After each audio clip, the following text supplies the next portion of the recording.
Good morning বন্ধুরা, কেমন আছো তোমরা? নিশ্চয়ই ভালো আছো। আমি খুব ভালো আছি। আজকে হলো নেক্সট আজকে হলো মঙ্গলবার। তো এখন এসে গেছি বিপন্নের সঙ্গে পুজো দিতে। রান্না এখনও করিনি, ব্রেকফাস্ট এখনও বানাইনি। তো চলো আগে পুজোটা দিয়ে দিই, দিনের শুরু পুজো দিয়ে করি, তারপরে রান্না করবো। পুজোর ব্লগটা দেখতে থাকো আর সঙ্গে থাকো, আশা করছি তোমাদের ভালো লাগবে।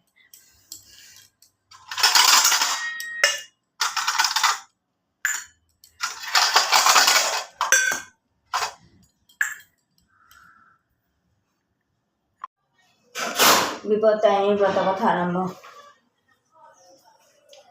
গণেশ বন্দনা বন্দিদেব গজানন গৌরী নন্দন বিধি বিষ্ণু বিষ্ণুনাথ তব তুল্যনন সর্ববিঘ্ন নাশয় তোমার চরণে অগ্রত তোমার পূজা বন্দিনী এক্ষণে ব্রত কথা আরম্ভ। বিপত্তারিণীর কথা শুনো দিয়া মন যে কথা শ্রবণেতে বিপদ খণ্ডন একদা নারদ ঋষি ভ্রমিতে ভ্রমিতে উপনীত হইলেন কৈলাস মাঝারে।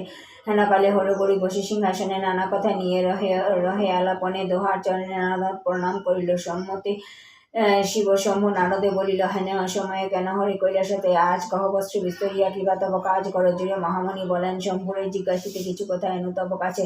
মর্তবাসী নারীগণ আছে বড় দুঃখে, কোন ব্রত পালনেতে রবে তারা সুখে করিছে ক্রন্দন তারা শুনো দিয়া মহান বিপদেতে কিবা করে বিপদ তারণ। শিব কহে, হে মহর্ষি ভালো কথা তুমি জিজ্ঞাসিলে। বিপত্তারিণীর ব্রতে এই ফল মিলে, স্বামী ব্রতে পরিজন দীর্ঘ আয়ু হয়, এমন নিয়তে সে থাকিবে নিশ্চয়। নারদ শুনিল যে বেতেকে প্রকার পৃথিবীতে এই ব্রত করিতে প্রচার। ভক্ত হিংসা পুনর্হেতু আশুতোষ কহে, এই ব্রতে তেজরাশি সর্বপাপ নাশে কৌটিল্য নামেতে রাজা চিরপুরাকালে গুণবতী পত্নী ছিল অতিপতি গোত্রে লক্ষ্মী স্বরূপিণী বলি পূজে সর্বজন। জাময়িনী শনে তার হইল মিলন, গোমাংস দেখিতে সাত রানীর হইল জাময়িনীর প্রতি তখন কহিতে লাগিল।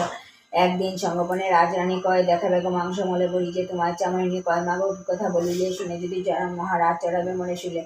রানী বলে, কিবা ভয় তাহার কারণ না শুনিবে প্রভু রাজা এ বিবরণ লুকাইয়া আনিবে মাংস কেহ না দেখিবে, সঙ্গোপনে তুমি মরে দিয়া যাবে।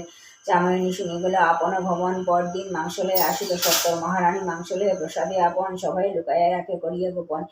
দুর্গক্রমে এই কথা রাজকর্ণে গেল, কুপিত হইয়া রাজা মহলেতে গেল। মঙ্গলবার ভেজ, তো তার জন্য একটু দেরিতেই রান্না করছি। সেখানে ফুলকপি কাটিয়ে নিয়েছি, মশলা বাটা সেখানে সর্ষে বেটেছি, ফুলকপি সিদ্ধ করবো। আর হচ্ছে এই যে দুধ কেটে ছানা বানিয়েছি, ছানা গুঁড়ো করে আলু দিয়ে তরকারি করবো। এই হচ্ছে আজকে লাঞ্চ। আর লাঞ্চ মেনু। আর রাত্রেবেলা খাবো সিদ্ধ ভাত। তো চলো ভাতটা দেখতে থাকো আর সঙ্গে থাকো। এই তো বন্ধু, আমার রান্না কমপ্লিট। এই যে ফুলকপি সিদ্ধ অল্প করে বানিয়েছি, তিনজনে খাবো তার জন্য। আর এখানে ছানা বড়া করে আলু দিয়ে তরকারি, জাস্ট কালারটা দেখো, জাস্ট একদম লাল টকটকে। আর এখানে সসপ্যানে ভাত রান্না করেছি। তো রান্না কমপ্লিট। এখানে গিয়ে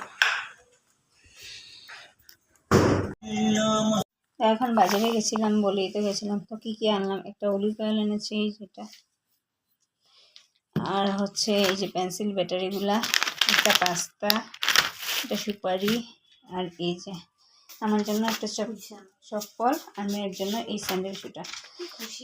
কত কম নিয়েছে, মাত্র 300 টাকা।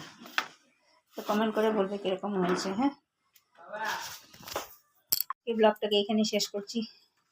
যদি কিছু ভালো লেগে থাকে তাহলে লাইক করবে, কমেন্ট করবে, শেয়ার অ্যান্ড সাবস্ক্রাইব অবশ্যই করবে। তো টাটা, bye bye, take care and good night.